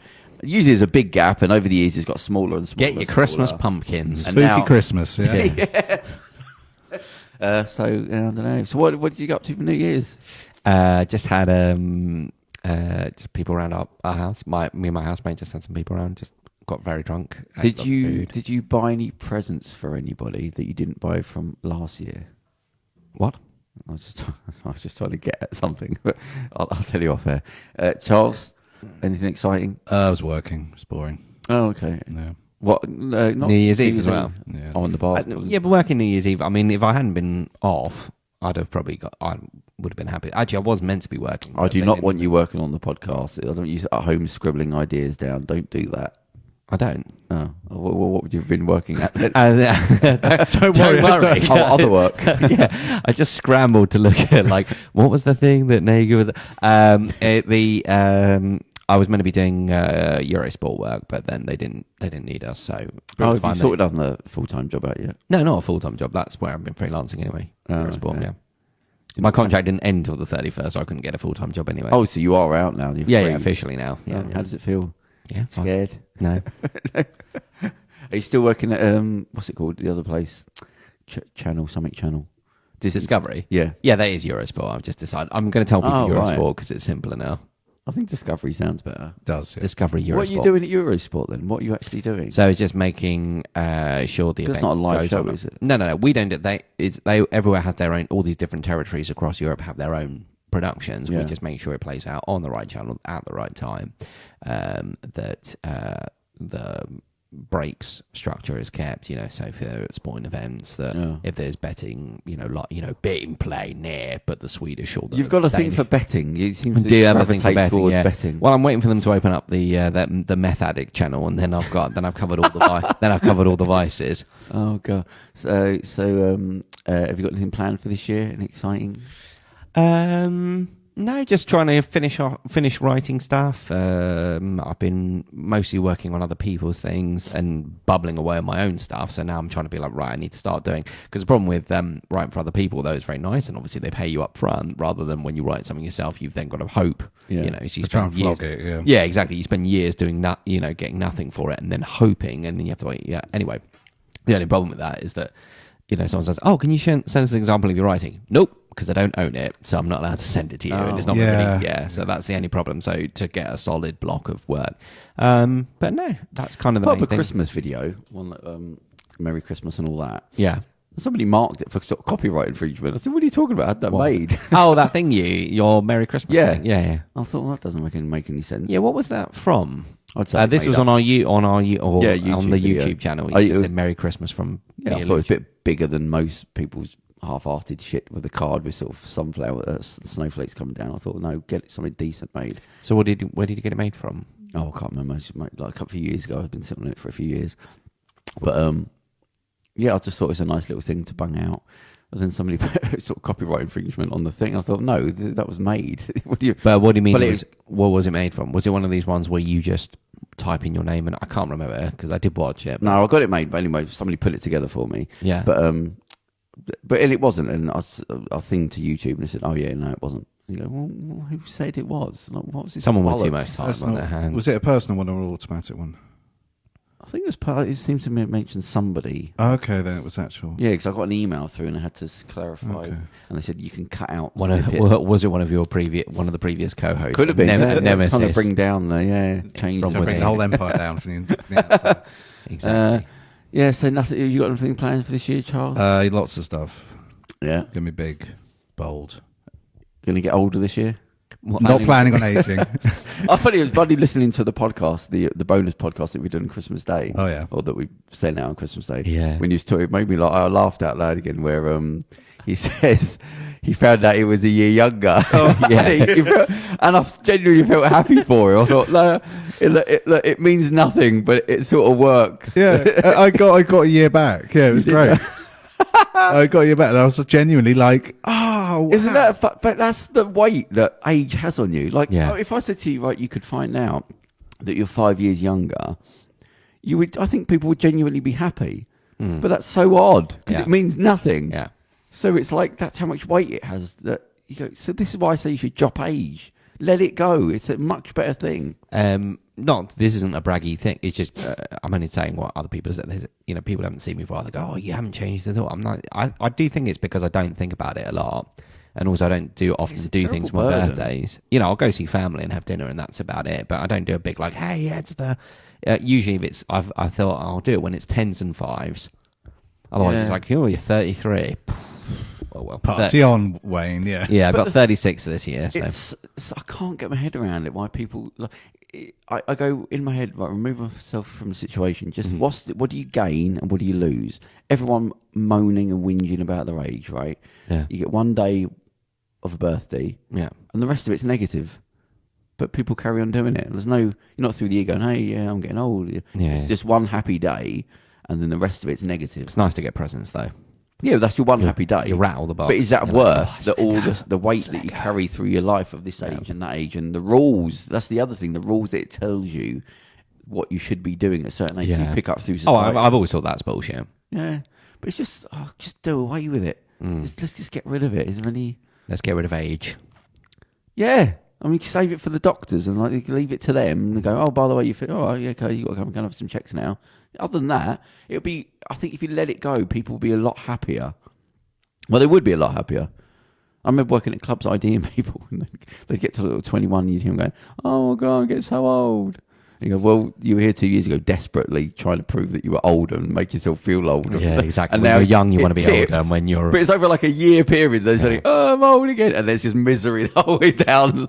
When you peak about 18, 19, it's downhill. And then 20, you start laughing about the fact you're getting old. And 25, start getting, and then 30, and then you're depressed. You go, but you chose to partake in this societal norms. Just get rid of it. I think there's no way of getting rid of it though, but I think it's a good thing. Well, I think some people don't mind getting old. Very few, but I think it's because nobody around you will let you do it. Like you've got to say to everyone, "Don't ever bring up birthdays to me again." Oh no, I did. I took I took my birthday off Facebook, and that's the only way people remember. I stopped celebrating. I even told my old job, I said, "I don't want a card on my birthday. It's fine. Don't worry." Yeah, I think I was putting the first Facebook page. I'm like 100-year-old woman. Just to sort of throw them off the scent. I've put that'll teach me. I have put and then plastered photographs of me and videos. I do that. I do that. The old woman's looking good. Yeah. I do that with most. Apart from it's something like you have to do, like the bank or that's fair enough. I'll put my age and everything else. Everything else, I'm like, I'll enter your age. I'm just like, just make sure I'm over 18. Fuck it. Yeah. I'm like, what am I going to do? Get sued by fucking Facebook? For putting I remember the couple of times I went to the BBC. The first time, and they said, "Oh, we got to sign in." I put my name down. I don't like this. So the second time I went there, I put somebody else's name on there. I thought, no bollocks, dear. I'm not tracking. Oh, my thing now is I only do signature, my proper signature on bank cards, things like that. Again, otherwise I just literally write my name very quickly, as in. Do you know what I mean? Like, I hate signing into places. I should carry an invisible pen with me. Can you sign here, sir? No problem. Click, click. Oh, what, disappearing ink? Just vanish like I was never like here. You're in Roger Rabbit. As long as it's not disappearing, reappearing. Rabbit, I remember that coming out. That's a great film. Yeah. Watch that film. So ahead of its time as well. Like, what was it, Bob Hoskins? Bob Hoskins, yeah. Yeah, good old Bob. Christopher Lloyd is a baddie. No. When I killed your brother, I talked like this. Yeah, who directed that? That is Robert Who Zemeckis. framed Roger Yeah, Rabbit? Zemeckis, yeah. What else did he do? Back to the Future. Forrest Gump. Polar Express. Oh, we don't mention that. Zemeckis. Did you get any nice presents for Christmas? Yeah, I got some nice stuff. Got a membership to the British Museum, which is something my dad gets me. We've done for the last couple of years now, which is what that does as a present. So you get entry into the exhibitions for free. I mean, essentially you get... What one's that? Is that the paid ones as well? Yeah, the paid ones. Sorry, that's free. So you get entry into all the exhibitions for free, the paid ones. I mean... You've paid it, so basically you have to go to. If you go to all of them, you've made back your money. You're in profit in inverted commas. But you basically get one free. Does Blue Peter still exist? Yes. Yeah. So do you still get that Blue Peter badge that gets you into all the museums for free? Maybe. Well, yeah, you didn't know the show was on board, so I'm not sure you're going to know about the badge. No, I did know. I used to watch as a kid, but I didn't know the badge did that. I have the badge gets you into all museums. If you win a Blue Peter badge, you get into all the museums free. Or certain ones, maybe like the National History Museum or something like that. Yeah. What happened to the Elgin marbles? Did they get sent back? No, they was. I think there's a big. Yeah. I saw them a couple of years ago, like a year ago. So there must be. Yeah, we still got them then. Mm-hmm. So I'm assuming this. Yeah, it's a big ongoing. It's very contentious because. These are Greek statue, but the Parthenon. They're from the Parthenon. And Greece wants them back, basically. Well, yeah, because their argument was that although they were bought by Lord Elgin, it was from he had no right to sell them. Well, it's because they were he bought them from people who had no right to sell them. Yeah. It was the occupying Ottoman Empire. Kerem. Yeah. God. So, because Kerem is from Turkey, I just think he's not actually the Sultan of the Ottoman Empire, just to be clear. We're blaming Kerem for the actions of an empire that hasn't existed for 100 years. It's a strong bloodline. Yeah. So the argument was, it's a bit like people who own paintings that were stolen by the Nazis. It's like, well, I bought this fair and square off the SS. Yeah, the SS didn't have the that right. Lovely SS man came round and I just gave him some money. And that's not to equate with that's not necessarily to equate the Ottoman Empire with the Nazis. Yeah. But the point is, you bought the off an occupying force. Yeah. Having been although I love the British Museum, I think what it does is fantastic, and also some things have been. So they have a lot of things from Nimrod, for example, a lot of things from Iraq and the Assyrian Empire, and that would have been destroyed by ISIS. Yeah. So, but this is not the situation in Greece. And having been to in fact, this year or last year, sorry, just gone. I went to Athens. I went to and this isn't like, oh, now I have insight, but. Speaking of knowledge. Yeah. But speaking for it, actually was a feeling. It was just going because at the Acropolis, they have in the museum, the Acropolis Museum that overlooks it. They have the copies there. They have some of the marbles there themselves, but hardly any of real ones. And then they have plaster casts of what's in the British Museum. Oh. And you walk around, and I actually got quite sad. I was like, I kind of feel like. Give them stolen goods. Swap them around, eh? Yeah, that's why I thought like we'll have the slightly crapper marbles. Yeah. So it's not like we've got nothing now. We'll just do a fair trade. So everything they've got, we'll swap with everything of them. Is there other reason are they worried about sort of like the government not looking after them? There was there was some feeling. I mean, also like at the time, stable. Yeah, but there was a time when Greece was unstable. I mean, I understand this.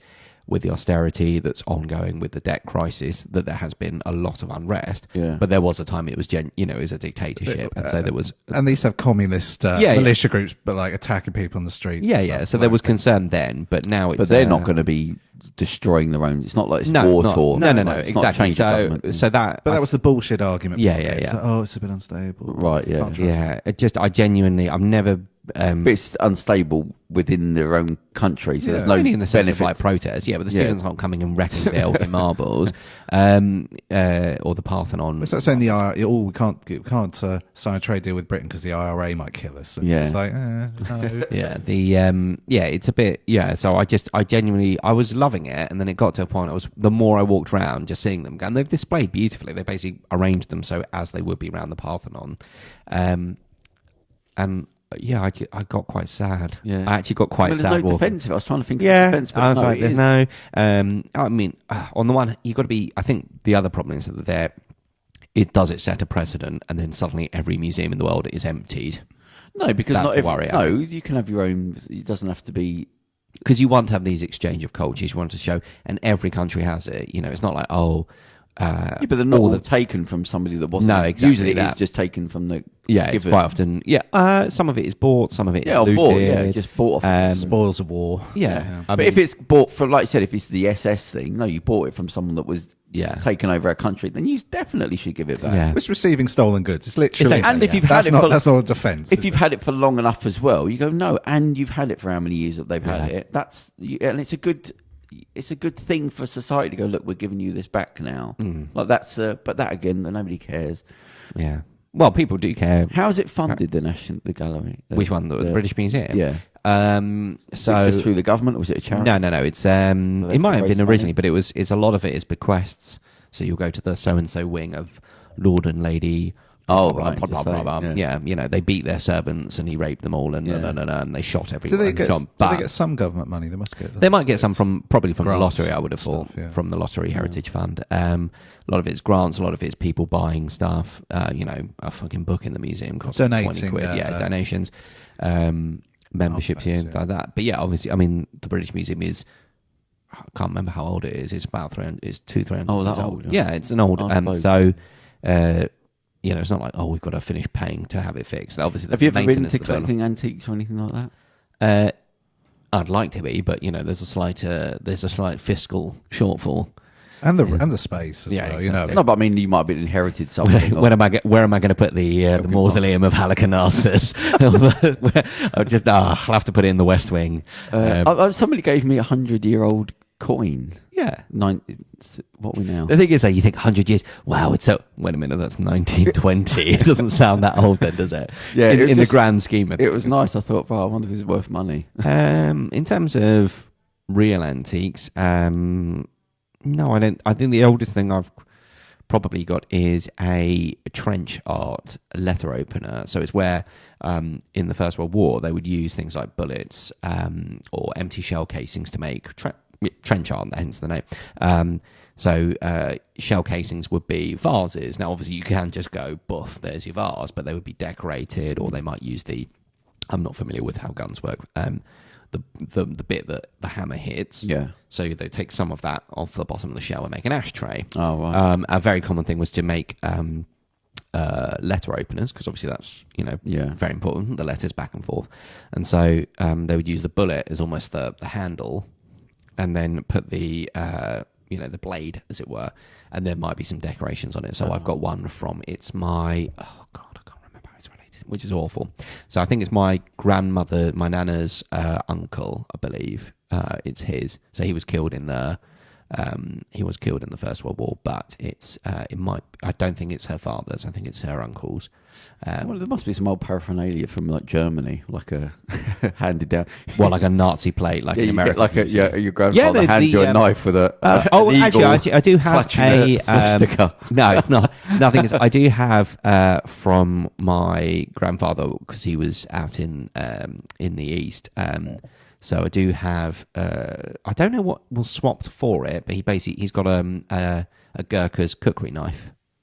You know, the cookery, yeah, cookery, not cookery. K-U-K-H-R-I. The Gurkhas. It's their knife, the Gurkha knife. Cookery knives. Yeah. It was he just swapped it with a Gurkha. So if you had a Nazi knife handed down to you, would that be a bad thing for you?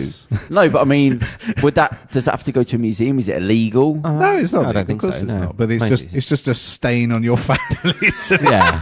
It depends. It depends how we got it. If he was like, me and this Nazi were in a crate and we fought to the death, and I took it as my trophy. Yeah, that's fine. Yeah. But like, if you have a picture of your great grandfather in an SS uniform next to a big pile of bodies, sort of giving a little. But if if you had a grandfather who he's English and he killed a German or took the weapon or something, that would be okay. Yeah, I suppose so. Yeah, I mean, it depends. Sports of war. Yeah, but it's not illegal. Like you can get done for that. Yeah, I mean, there must be a lot of that out there. Sure. Where does it all go? Where the knives go? Where do they? People collect that stuff. Yeah, Nazi stuff is very. Well, go back to our podcast on Christmas Day, and you'll find out Charles's encounters with it. Episode 62. If you're listening back, it was. That was fun. Batman / Gandalf. Yeah. How was your Christmas, Theo? How was your New Year's? We're getting to it. We're getting to it. There's nothing amazing. No, I think this is the last time I'm going to the beach. Yeah, it just felt a bit pathetic this time. It's because I was too mean about you always yelling at the sea. No, which I don't. So it's true. There's so many rocks you could throw in the sea before you go back to France, you see. I went to help out at the church first thing in the morning. Yeah, to help them clear up because I couldn't go the Christmas Eve to do the party. So when you say the party, is this what is this, like a soup kitchen? Yeah, sort of thing. Yeah, I did it last year, but it's a bit depressing. You're not allowed. So I feel mean. I'm always making fun of you, like yelling at the sea, and then you're doing a nice good deed on Christmas Eve while I'm stuffing my face and getting drunk. Just watching TV and we're like, here's as I drink another. I'm putting rubbish in bins Christmas Day, but it was weird because I felt really depressed because it reminded me of me. What, the sea? No, the party, like last year when I went to the party. So you're not allowed to take pictures there because they're worried about any people getting embarrassed by it. Being there. Who wants to take? The memories. Well, anyone under 25, they've got no sense. I can understand if you might want to take a picture with the people and say, because it's normalised. No, they do have a person there who's got the camera. Yeah, that's only use there. But I just remember that it was the looks of the way people that are coming in. Yeah. It was exactly like me, and I know that how they were talking, how they were acting, is when you're embarrassed about who you are, and you're trying to pretend you're not. And embarrassed about sort of poverty or yeah. So, and they're always overly friendly, and you just go, "You're fucking struggling, man," and I don't know what to do here. I know what it's like. You're just going to walk out the door, but now I've got to fucking think of your face. Yeah. And it's not great, and it's not all nice, and everything's fine. Where are you going now? Like, I hate that. Where are you going now? I worry about people. You know what I mean? Yeah. I do. I get all like involved and emotionally. You know what I mean? So when they come and get this thing and they've got nothing, you think, should I give him money? Should I? I don't know what to do here. I can't surely just walk out and that's the end of it. So I couldn't do it this year anyway. So I went back to they have a clear up party. The volunteer fully go, but the next day they clear up party. It's not really a party. Putting stuff in black bags. Not much of a party. But, that's where the real party starts. Oh, then probably actually quite. So on the way there, I usually watch a Christmas film, But the DVD player in the car, half the screen wasn't working. I mean, I don't know how I feel about you always watching films while you're in the I'm not car. watching the film. It's just it creates the atmosphere of the film being on and the John Candy and all that. So I tried to watch Plane, Trains and Automobile, but there's only half the screen was working. So as far as I'm concerned, there's only one starring John Candy. That's all it was. But then, yes, I got there and I just did my thing. I thought, right now, just let it out. Whatever stresses you have that you built up through the year. Do you ever see Alan Partridge? Yes. When the one where he's living in the caravan, the last set of ones he did. Yeah. And when he gets stressed, he just picks up all these cereal boxes, walks out and starts sawing them, shouting at people as he hitting them with a hammer, nailing cereal boxes to the floor. But this Stop time, getting Bond wrong. Yeah, I'm just going to go outside. Just get Alan. He goes, Alan, what are you doing? He goes, I'm just destroying my cereals. Yeah, but no, it's because the last years things have sort of just finally sort of solidified into they are what they are now. Yeah, and I'm not on this uphill struggle of just 24 hours a day, just wheel spinning, trying to get things done. So I thought I don't really need to be here anymore. There's no real. Actually, what do you mean you don't need to be here? No, going down to the sea. Oh right, I had to remove myself. Oh yeah, I wasn't going to hang myself. I was like, gee, what a way to tell us. Just like we're like an hour in, and you're like, I almost hung myself. I would have led with that. Yeah, well, I don't need to be at the beach, not in existence. Yeah. By the way, that's not us making light of suicide. That was a genuine moment of like the laughter was the concern. Right, yeah, I should have explained myself more. We're just like, Jesus, man. But so when I was there, I was just thinking, I don't need to be here. I don't know why I do this. It's quite pathetic. I think I need to sort a life out now. Yeah. Like I've done all the hard bit. I think I need to be a human being this year. You're Batman in The Dark Knight Returns. I don't know, but so I've decided I've got to stop. He's got to build good enough. Yeah. What's the reference? It works. So at the beginning of The Dark Knight Returns, he's in his monologue. He's basically become a drunken old playboy. Is this one where he's crippled? No, that's this what is we're playing. Yeah, that's the. I'm talking about the comic book. The Alan. No, Dark Knight Returns. Yeah. Not the film. Oh, okay. Yeah, no. They took off they took from The Dark Knight because I think that might be the first. Although he's referred to, I think it might be the first comic where it's called The Dark Knight rather than Batman. Something like that. Anyhow. At the beginning, he's just a drunk old playboy because he's gotten old, retired, basically, no longer Batman. Bruce Wayne, this is, spoiler alert. And there's a bit in a car where in his monologue, he's talking about, because I think there's a crash, he's kind of got like a Monaco-style race through the streets in Gotham. And he says, this would be a good, because there's a crash, he has to, am I going to swerve it in time? And in his monologue, he said, this would be a good death. Slamming into the cars, but then he swerves and says, but not good enough. Oh, right. And he realizes that, being Batman would be a good death, but going back to being Batman and dying and fighting crime would be, because the city's gone to shit again, would be a good death. And then the arc of it is that he ends with, he's sort of got a new family again because he's got a different Robin. He's got these kind of acolytes who are going to help him. And he says, they said, it could be a good life. And he says, yeah, good enough. And then smiles. That's you now. You've come through. So I just thought, I think I should be a human being now. Like you can't live like the robot. No. You have to sort of be you have to exist in the moment of being here. So I thought, I think this is the last time I'm going to be. And plus the DVD player, that was sort of life saying like, no more of this now. You don't need to do this. You're getting your Julia's theme from EastEnders.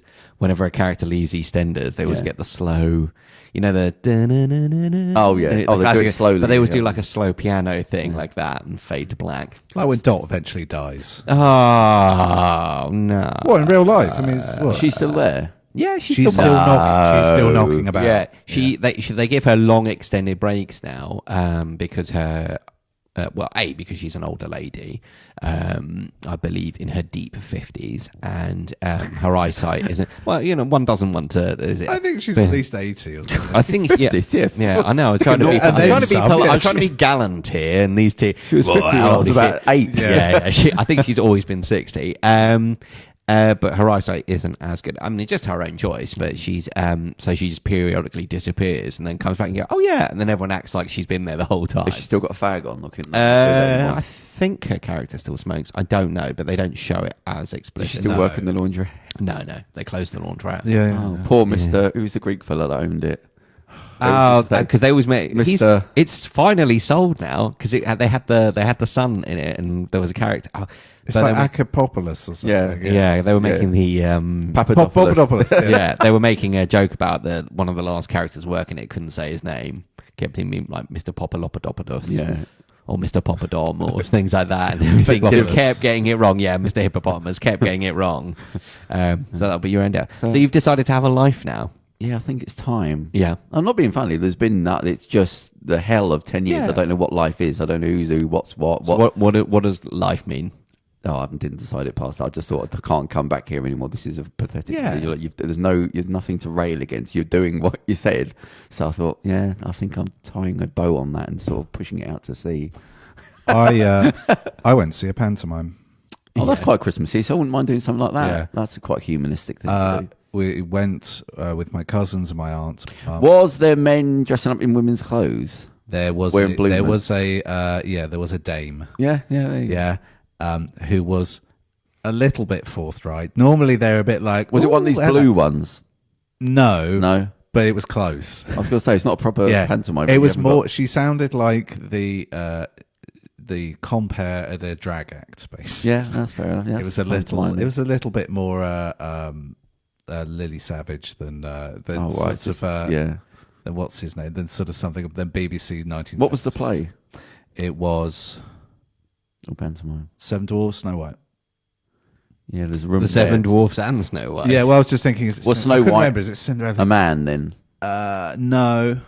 There, he's behind you. No. Oh, yeah, all that. Yeah. No, we the youngest person we were with was 18, so we didn't go with any kids. But then there were lots of people there without kids. So was it an adult thing? No. Necessarily, but it was pitched as a family. It's pitched as a family thing, so there are jokes. Just for adults. Yeah. There's some Trump jokes, lots of Boris stuff. You know what I mean? Brexit. Oh Jesus! So there's can't even escape it at the pantomime. It was it was fun. How much did they charge to get in? That was in Richmond, and that was I think about 25. No, was it 30 quid or something? That was just for the parking. There was all right. Had Joe Brand in it. Who kept forgetting her lines. Oh really? Fuck. And she was, Did you make joke? How did he know she forgot her lines? Because she was stumbling over stuff, and she was like, could be nerves. Maybe nerves. They've been doing it for like 6 weeks. Oh, okay, maybe not then. A lot of pressure. Because she is an actress as well, but I wasn't sure if maybe she does stage. Yeah, but I don't know. Maybe she. I don't know. Stage acting is definitely different than TV. Well, she's done stand up. I mean, and she's done stand up. She was good working with the crowd. She's just sort of character a bit. Yeah.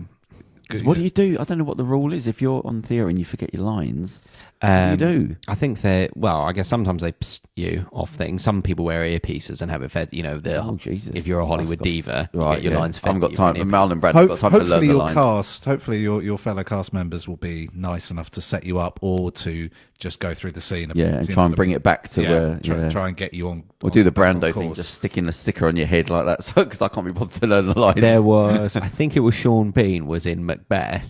And so it was like and playing Macbeth, so it was like it was a relatively early stage thing where he'd established himself as this, but it was like I'm a serious dramatic actor. I'm also playing against type because he hadn't played villains at that point, I think, apart from maybe Goldeneye or whatever.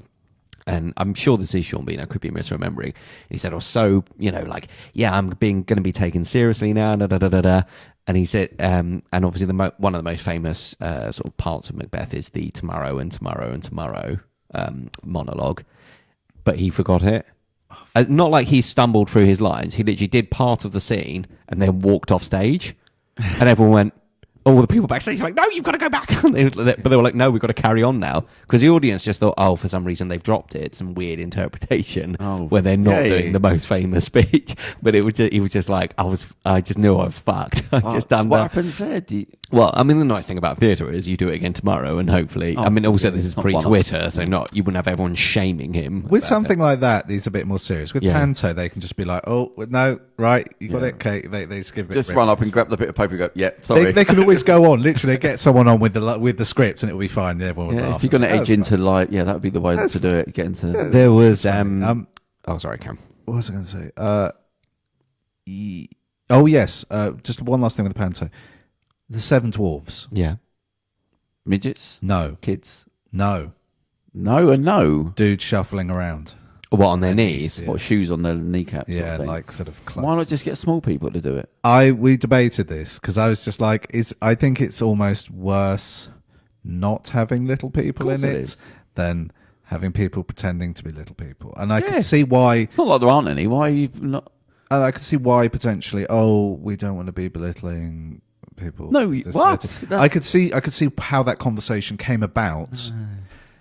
I suppose also probably if you're a little person, you're like, I never get fucking Prince Charming, do I? Or is it Prince Charming in Snow White? I don't know. Whoever the prince, I always get the dwarf. You know what I mean? In anything, it's you're only if you're a little person, you're only ever cast as a little. Whatever role requires a little person, Yeah, you're never cast as. Yeah. So I got that, but I was just like, it's. There's also seven jobs for little people. But then what about if you're going to play? If you're going to do something about slaves, you're littling up. Are you going to do something about slaves? And you said, "Well, I'm going to hire a black person." You go, "Well, why do I always get to play the slave? Like, does that work?" Well, it depends what the slave context Why would you? is. You wouldn't have a white person as dressed up as a black person because you don't want to offend the black person, would you? Well, no, that would be blacking up, which is offensive. Yeah, definitely. I know. I understand what you mean about. But that's the same sort of thing, though. But that's blacking up for midgets. That's putting niche. That's what I'm saying. It's littling up. Yeah. You know, it's. Did it work in the sense of it's a panto or not? It was just a chick trying to not. Well, literally, they were the first people who came on. I was like, oh, okay. And they were fine. How do they hide it though? How do you not see that? Oh, they had like a little thing that they had like fake legs and then a little thing, black thing and cloaks. I'm thinking it looked silly. Yeah, it's supposed to be silly. Yeah. So they made if you're doing it looking silly, but if it's something like the show goes wrong, one of those type plays where they're making where it's made to look silly. Yeah, as you say. I mean. There was an episode of that because they've now started doing a TV show. So there was a character who was meant to have no leg. The idea of the premise of the goes wrong thing is that it's done as if it was a play that's going wrong as it's happening. But now they've done a TV show of it as well. And so there was a bit where his leg was meant to have not be missing a leg. So he starts off with it tied up behind his back. Obviously, you can see it, and then the straps breaks. And then what they do is they wrap, but everyone has to carry on like he's got no leg. Oh God! And then. So then they wrap wallpaper around they wrap some paper around his leg that matches the wallpaper, and he just stands against the wall. But it's taking the piss. It's supposed to be like that. Although people, I think the first episode aired, and people on Twitter were going, "What? I can't believe the bloody BBC, the continuity errors." Yeah, and it was like it's called the Goes Wrong Show. Oh right. Anyway, so anything interesting happen with you, Theo? No, just working all the time. Watch the film. A couple of films. Nothing breakdown. Nothing. Yeah. Yes. I got fucked. No big deal. I still haven't got it sorted. Come on, guys. Let's be honest. This is the only reason we were all so excited for this. What? It's not a big deal. It is. Tried to hack my bloody wheel off. So last week we were meant to record. Oh, I was so pissed off. I felt bad. I baited him. As I said to you, I said honestly, I was thinking, oh fuck, like the tyres fucked. I didn't get that message. I had my phone, the data. No. I didn't get the message till I was outside. Oh no, I got as far as Victoria. You sent it like an hour and a bit. Yeah, but I felt so bad for about 3 days, especially on the day. It ruined my fucking days. I thought, shit, they've all left the house and they're there. And like the tyre thing, like I said, I've still got the other tyre on. I walked as well because there's no tube that day, so literally, I was a bit late, so thanks. I literally I feel bad. And I was like walking really quick, and I got here, and I was just like, as soon as I got like outside, suddenly I got like a WhatsApp message, and I was like, oh fuck off. No, I only got as far as I think I got as far as Victoria because I hadn't seen the first. Yeah, can we stop this? No, because I want to because it was because I was just like, oh, it's worth it. Bearing in mind, I'm like a good couple $100 out of pocket for this that I did not have. We need to explain. I thought I had a flat tyre. I had a flat tyre a couple of months ago, or a month ago, and then so I got another flat tyre, and I thought I was driving and the fucking tyre's gone flat and shit. So I went to pump it up, and then I fucking looked and oh no, somebody's tried to get the wheel off and they've tried to jimmy something and they've busted it. So was the tyre can burst. Was the can in the tyre? Was that part of it? Was that just there was like a can near the? Or was that just ref? That was just a... Oh no! Where I was trying to change the wheel, I just put it on the floor and had a big can underneath it. Because basically what happened, boys and girls, is last week we were meant to record, and then this isn't to make Theo feel bad. It was just something that happened, but it could only happen to you. Was we turned? I think we all got here. How far did you get, Kerem? You were here. See, I only got as far as Victoria. Because so I was in Victoria about to pick up some Florentines like we've got this week. Nearly bought them. And Thank God you saved that 90p. No, poor you. They're about £4.50. Thank you very much. No, Marks and Spencer's, mate. Oh, right, I suppose, yeah. Yeah, exactly. So how's done. your gums? Yeah.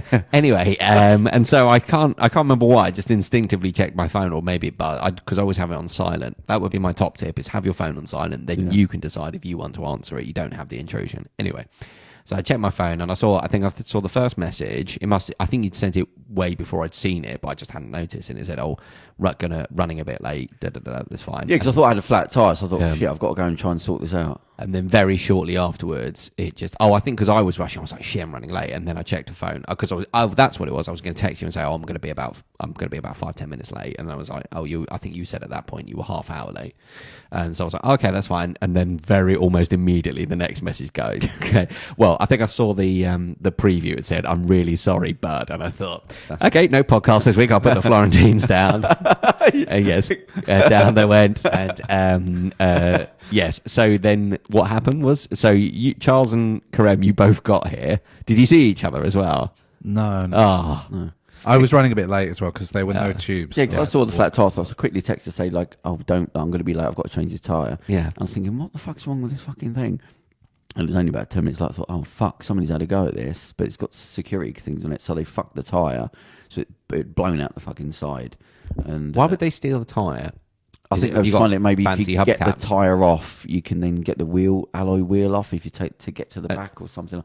I know sometimes when you're trying to... Are they trying to do hubcaps? Yeah, no, it's alloy wheels, but I think if you burst the tyre, or something? It makes it easier to get the alloy off or something like that. What would you do, sell that as metal? Scrap metal? Well, they probably thought they'd get all of them off, but they've just got... But that's what I mean. Is it with the intention then be to you sell them as alloy wheels. Like they're alloy 18-inch alloy wheels. Are they expensive or...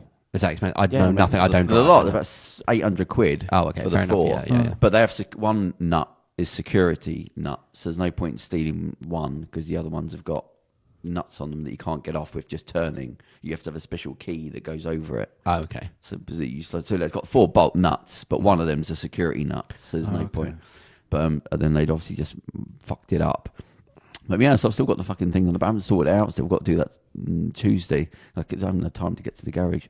But all I feel guilty about is the fact you'll come down. It's fucking mortified me for the fucking day. Like that. Then because I don't think you said about. Oh well, I think you said burst. I'm really sorry. And then I think it was later that evening. It was like I said. I can't remember. I think I asked how you were or whatever like that, and you said like people had tried to nick your tyres. Yeah.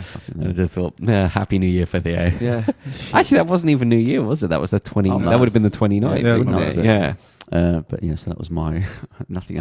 I did a lot of work. Did you say it was your birthday? 29. Oh yeah. Oh, I didn't know it was your birthday. And I forgot to make a note because I bought another diary and I didn't transfer the date. Oh, I didn't know. Happy birthday, Charles. Well, for last week. Yeah, very much. Thanks. All right, fine. You got a nice. I would say, I don't want to take credit. You got a nice shirt for your birthday, I hear. Was it? You enjoyed? Oh yes, very nice shirt. People are like, wow, that's a nice shirt. Yeah. Oh, you're cool, looking, man. You're looking. Oh, I see. Sharper than normal. Yeah. Normally, you look like some kind of so you just walk down the road as a cool dude. Yeah, people going, hey, comic books. Was this from your charity drop? The Berlin airlift of clothes? Yeah, I flipped. Just lower the clothes down. Oh, it reminds me. Actually, I've got another top. I think it's more for Kerem though. Okay. That night, that means it's medium. That night, I had a few run-ins because I went back to Reading and Yeah. You had a few incidents. Oh, yeah. I had two separate incidents. Right, we'll end on this because we've got to get out okay, of here. Cool. One, I was walking down Oxford Road. Now, Oxford Road's the kind of shabby, horrible road. But not Oxford Street, Oxford Road. Oxford in Reading, this is. Yeah. Okay. It's a bit of a lively place, let's say. Prostitutes. What were you doing? I was going down. I was going to the. Yeah. I was going to the shop, and then I was going to go Reading West train station because I didn't have a ticket. Okay. So I was going because they don't have barriers there. So I was going to the station. Yeah, you just go with the lower barriers. You could get over those ones. Yeah. Well, it doesn't have barriers at all, so I can just get out. Lovely. I think I'm more incensed by the idea of you hopping the rail fare than buying sex. Well, you know. Were you buying sex? No, I wasn't. Okay, fine. I was just skipping the rail fare. Offering it. I was going to work. But yeah, and then there was a lady. There was one of these sort of corner stores that has all the fruit and veg outside. Yeah, yeah. And there was I walked past, and there was a woman just screaming there. She wore like a t-shirt and stuff, and like It was really cold, and I was like, I feel and like I thought, crazy people have a buzzer inside that knows He's when coming. you're here. Everyone out. Like a proximity. as I said, like I'm like a magnet to them. It's and I scramble them. They come in and just go ah. They're like, oh shit! They just their polarities and the things getting. You might have some energy field. That I'm pretty sure that's the plot of The Exorcist 3 when they're in the asylum. It sends people fucking mad around me, basically. And I walked past her, and I knew she was going to follow me. I knew she was going to say something, and I knew she was going to follow me. She saw me, and just instantly was just like, right, okay, new target. And then she ran up and started following me for a bit and going, all right, mate. And I'm like, yep. Then she stops by a post box. Oh, that right. And goes, oh, this is the yellowest thing I've ever seen. Look how yellow it is.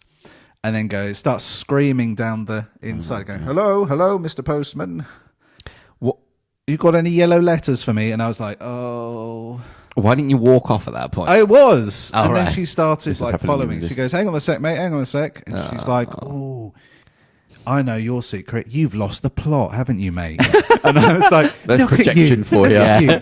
You lost the plot, haven't you? And I was like, oh, just please, miss, leave me alone. Like, I've had a very long Christmas. Yeah. It's just like, and she's like, oh, I bet people call you mad, don't they? I bet people say you've lost your mind. Ooh, and I'm like, I was thinking, God, how does she know these things?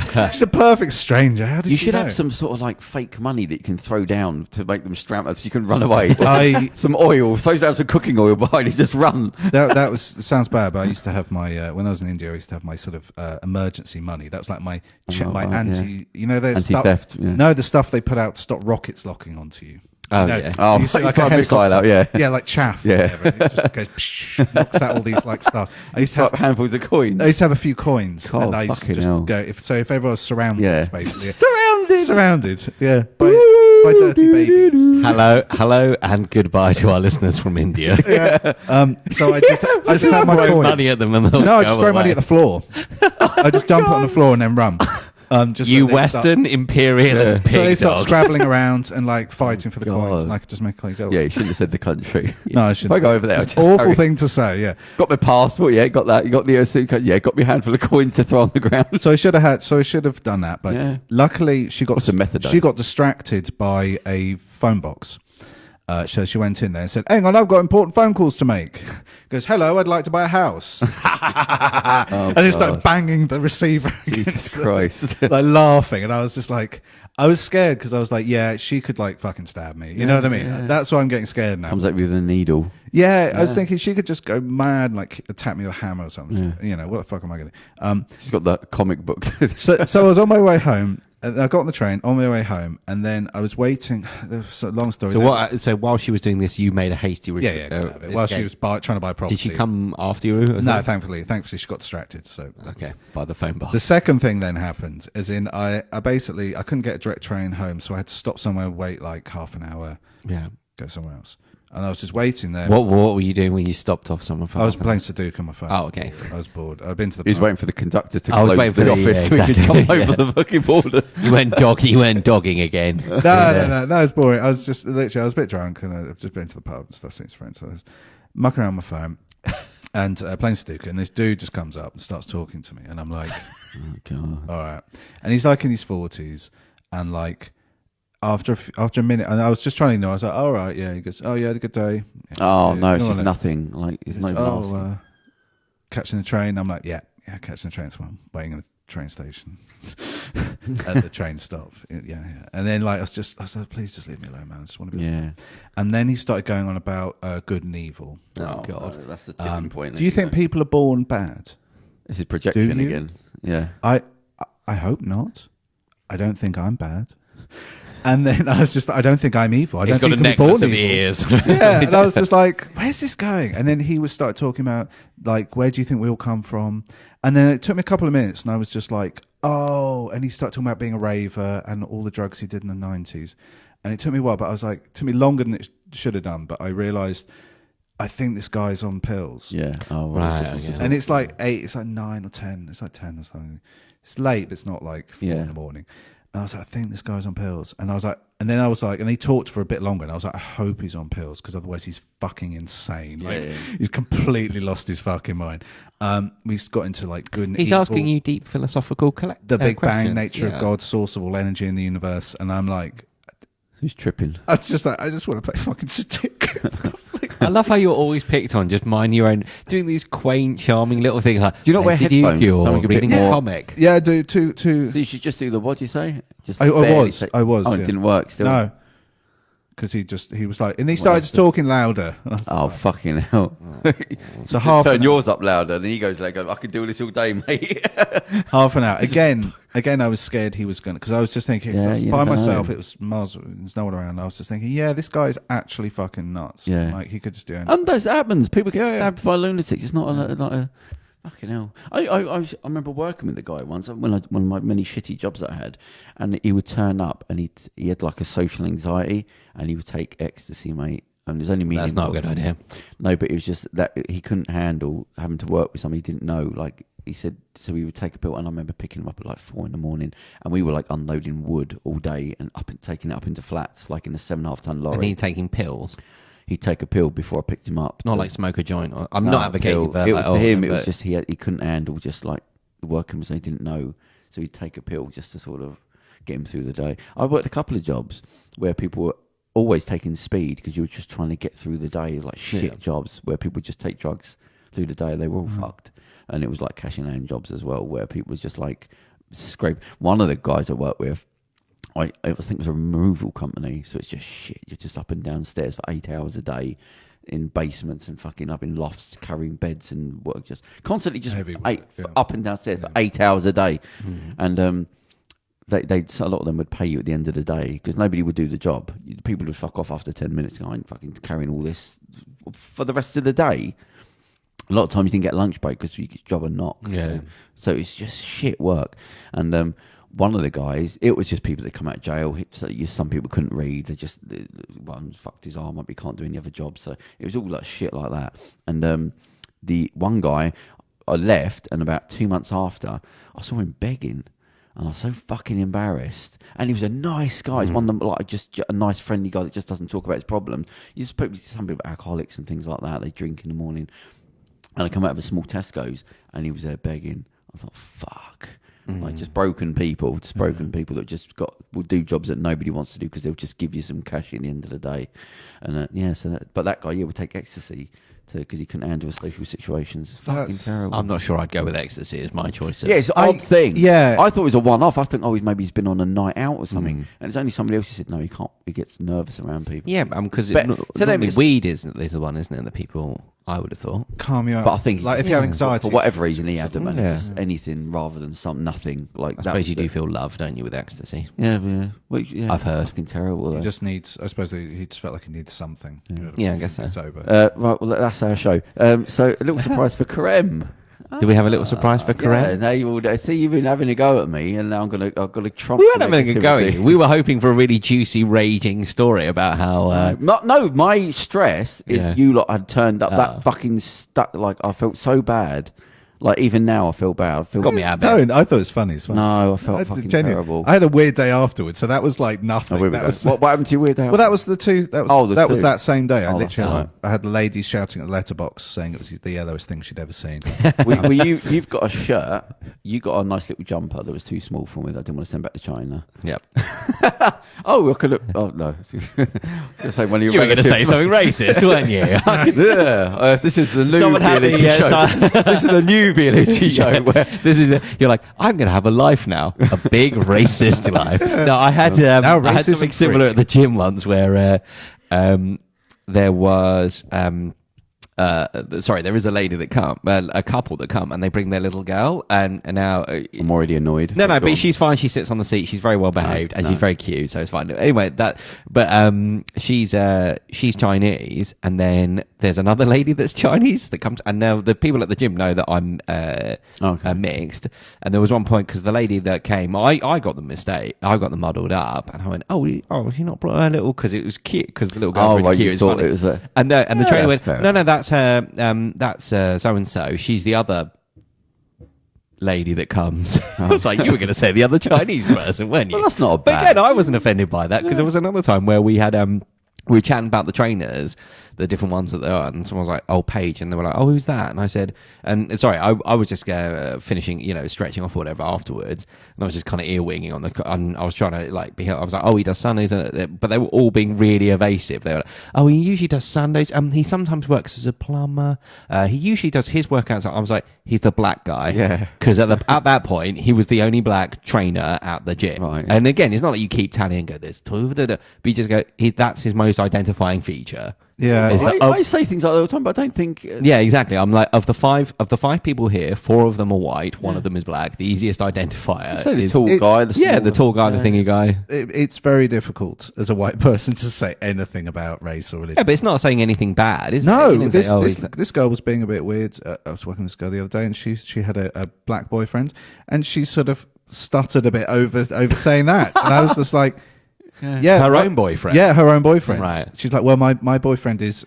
She's clearly got some racist parents. She hasn't introduced them. Well, yet. he's. And I was like. She did a hand gesture over the face, And I was just like, "Oh no, black?" And like, she's like, "Yes, she is. Yes, he is. Yes." I remember I was going because out to nothing wrong with that. And I was like, "No, you're sleeping." Yeah, with him. yeah. But no. nowadays, it shouldn't be that way. Yeah, years ago, I was dating somebody in a nightclub. Well, dating, and Doinking. She was saying something about an ex, and she did that thing of saying something, and when I felt the break in the sentence where she was obviously going to say black guy, and there was a halt, and then said something Yeah, else. it's not I said, the what only- you got to say then. Yeah.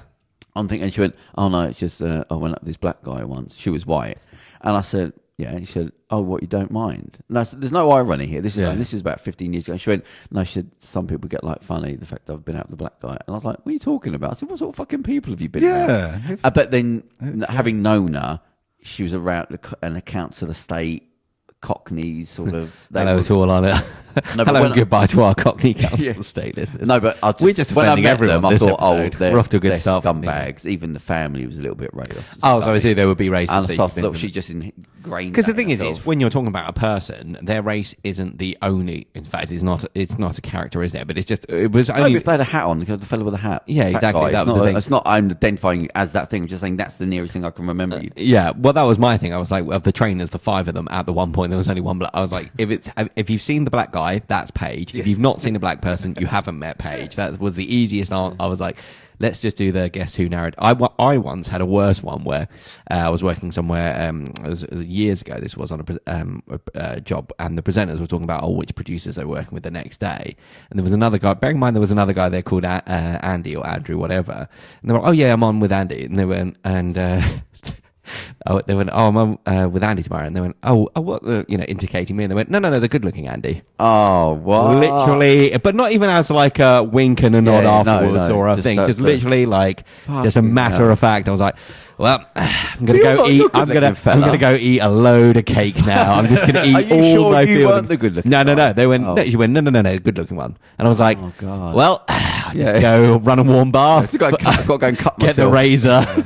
Say bye bye. Right, so And on that cheery note, so No, so, Kerem's getting a present. yeah, he's got a nice little gift. Well, he's From my it's not- via my it's- relatives, It's not a apparently. present, and it's nothing big though. It's not audio equipment or anything.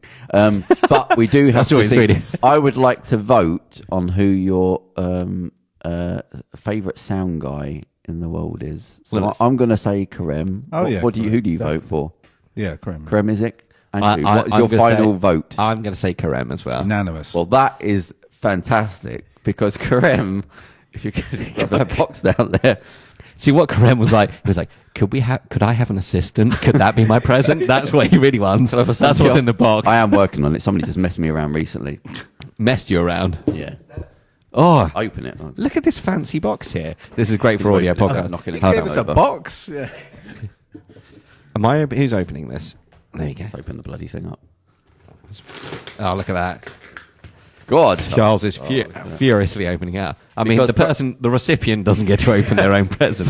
I know. For all your hard work, which Oh, you God. have literally have earned, I can't talk to you from this angle, that you have earned, it's not a joke because nobody else got this, and you have been voted as their favourite person. So Is this? You've got what appears to be a lot of his. Oh, look at that! That out. Beautiful. That is glorious. You've got to hand that. Right, what does that say on it, Charles? Look at that. 2019 Vialucci Award for Best Podcast Sound Technician. Winner, Kerem Isik. Oh, that's lovely. Thank you. Look at that, Graham. That's amazing. It's Yes, we winning can. The award. That's it's an award. Not it's a microphone. Yeah. A gold that's all microscope. glittery and gold. Yeah. I think it's actually made from gold by the looks of it. I didn't get the cheap one. I got the decent one. That's why it Don't glitters. give him a bag or anything. That's why it glitters like that. I want him It's to have to well done. carry that home on the bus or whatever he goes on. Have you got a bag? Does that go Treasure in the it bag? always. Oh, I didn't want it to go in the bag. Give him some flyers and so there you To go. wrap in. So that's a nice little present. We got to get some photographs of that as well. We will do. Right, okay. So, yeah, that's the show. No, it's the show. New Star Wars, terrible. World War 3 coming. Oh, we didn't talk about any of this, did we? Yeah. We just Save for next offended everyone instead. All right, we'll see you next And week. on that note, goodbye, Cheers. everyone. Bye, everyone. That was good fun. Bye.